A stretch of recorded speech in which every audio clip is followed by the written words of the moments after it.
We all want to make our life easier, right? Be it our daily lives, be it our programming world, whatever it is. We want to code easily, we want to live easily, and everything. In case of Python also, you have seen that in list and dictionary comprehension, we have made it very easy to write down a list, to create a for loop within the list or the dictionary, and to store it, right? The same thing can be done with functions as well. Without writing a number of lines with the def keyword, we can use Python Lambda. There is a function called Python Lambda, which is also called as an anonymous function, right? That we can use to achieve this. So let's get into the computer screen and let's start working. So here we are in our Google Colab. We'll start working with Python Lambda functions.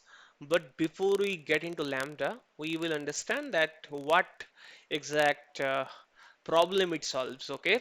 So let's say I want to create a function, a simple def keyword function. So let's say def, I write average. Okay. And what it will do, it will take two values and it's simply going to return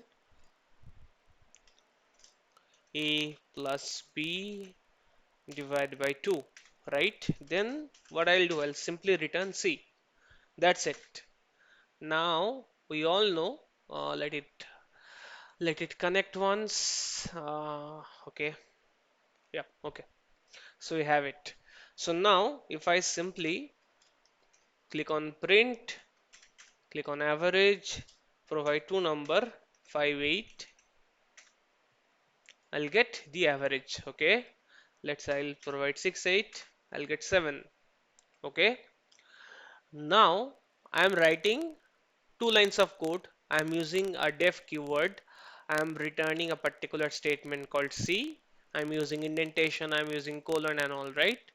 What if I can convert this entire thing into a single line, okay? Where I do not need to write all these lines of code, do not need to worry about indentation and all. How good that is going to be. So I will simply take a variable name called average, okay? Let's say average 1. Just to differentiate, I'm taking it. I will write lambda, okay? X. X is the value that I'm returning. So here, understand X as the value C, okay? Then what exactly do I want? Oh, sorry, there are two values, right? X and Y. I have two values, okay? X and Y. Then what exactly do I want to return? I want to return X plus Y divided by 2, right? Done. Now if I go ahead and print this up, if I print average 1 and I pass on, let's say 6 comma 9, I'll get 7.5. So the same thing I am doing, I am simply passing on the variables out here and I am executing the variable data. I mean, whatever I want to perform, whatever like mathematical calculation that I want to perform, not only summation, let's say, not only average, let's say I want to do a multiplication. Okay, so let's say multi one, I am naming it, and I'm stating lambda, let's say x, and I simply want to return x to be multiplied with 4. Okay, that's it, nothing else.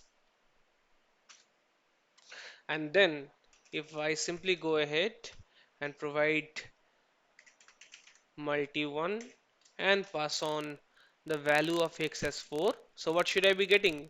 4 into 4, I should be getting 16. See, I'm getting 16 here. Clear everyone? Now, you might ask, so are we able to pass on multiple parameters in here, like apart from xy, if I want to provide xyz and all, can we do that? The answer is yes. So let's say I am setting up another variable. This time I'm writing lambda. I'm setting up x, y, z, And what do I want to get in return? I want to get in return x plus y plus, sorry, z divide by 3, right? Now if I simply go ahead and pass on this, let's say avj3, and I'm passing 15, let's say 45, let's say 96, okay? I'm getting the average out over here. Clear everyone? Now let me show you few other type of functions as well. Let's say I want to perform a square, okay? How to do that? I can simply write lambda x. Then how to have the square of x? X into x, sorry, x into x stands to be the square, right? Now if I go ahead and simply print square of, let's say, 4, what should I get? 16. Clear everyone? Same way, if you want to perform a cube, you write lambda, you provide x, sorry, then you pass on multiplied x multiplied x, okay?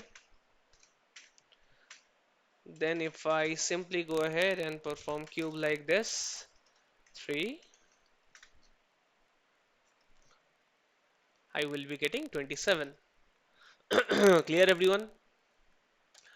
Now you might ask, or you might argue even, that it's all good, it's a one-liner function, but this has a better readability, right? So if you are reading a function like this, you are understanding the logic better. You are seeing the parameters, you are seeing the proper keywords, and you are seeing what exactly is going inside of this function, right?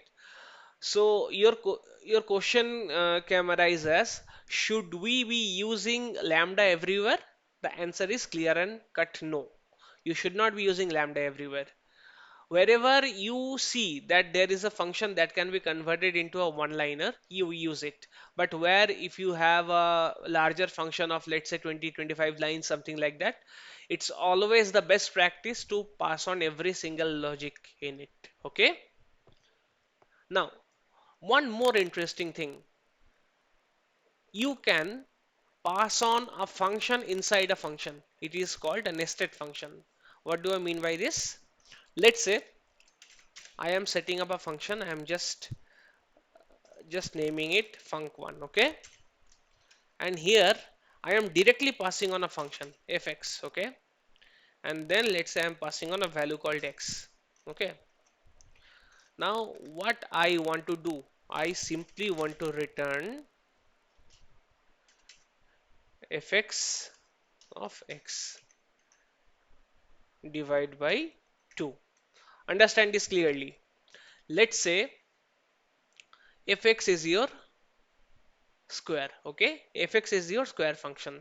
So let's say in 4, if I provide the value of x as 4, so for this particular part fx into x, it will calculate as 16, right? The square of 4. After that it is going to divide itself with 2, so you should be getting 8. Are you clear with my point? Let's execute and see. Now if I go ahead and print func1 and I pass on a value of 5, what should I be getting? 5 square is 25, divided by 2, I should be getting 12.5. What happened? Type error. Oh, sorry. It is not getting the function, right? I need to provide the function. So what is my function? My function is square. So I should be getting providing. See, square function is already created, right? So it took up the square function and then it took up the number 5. 5 square equals to 25. Then it provided me divided by 2. Instead of square, if you would have taken cube, it would have done the same. Cube of 5, then it would have divided me with 12. Sorry, divided by 2. Clear everyone? So this is as simple as lambda function can get. Try and practice The more you practice, the more you get better with it. And do not forget to subscribe. Thank you. I'll see you in the next video.